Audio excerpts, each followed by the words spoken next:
Hello, magandang hapon po mga ma-discarding mommy.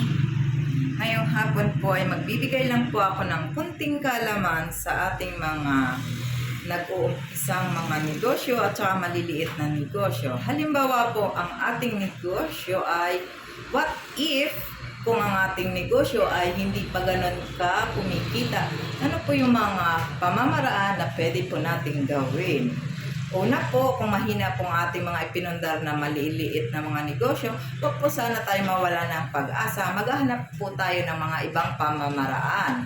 Pwede po tayo maghanap ng mga lugar na pwede natin gawing mga second na branch po natin para doon po natin ilagay ang ating mga paninda na hindi po ganon ka mabebenta. Kasi po, una po talaga, kailangan po natin talaga ng ating pinakapwesto ay doon po sa mga matataong lugar para nang sa ganon po ay marami po tayong maaakit na customer. So siguro mga ma-discarding mommy, pangalawa po ay dapat po meron din po tayong mga katuwang para makakapag kilos po tayo ng maayos ng dire-diretso. Kasi kung solo lang po, halimbawa po itong si asawa ko, halos solo lang po siyang gumagalaw. Ako po kasi, nag-iintindi po kasi ako ng aming mga anak at saka sa bahay po, medyo nahirapan din po siya. Kaya yun po ang pampatagal po ng pag-aasikaso at pag-uumpisa po ng aming mga negosyo po.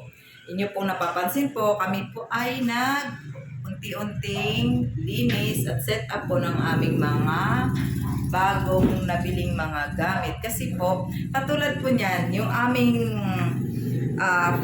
fritos po, yung aming fried chicken na nahanap po dito sa sentro ng diet, medyo mahina po siya, pero hindi po kami nawala ng pag-asa.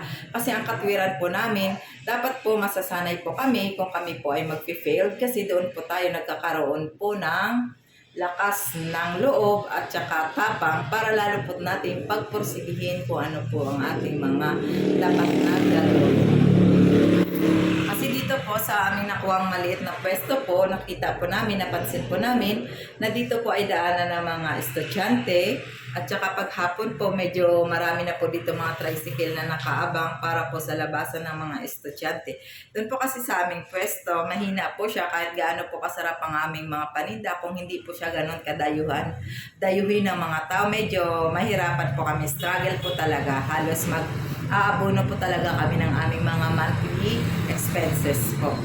So siguro po yun po siguro ang aking maibibigay na konting kaalaman sa mga discarding mommy na nag-uumpisa na kung mahina po ang inyong pwesto, huwag po sana kayo mawala ng pag-asa. Mag-isip lang po kayo ng ibang pamamaraan para po masustain nyo po ang ating mga expenses.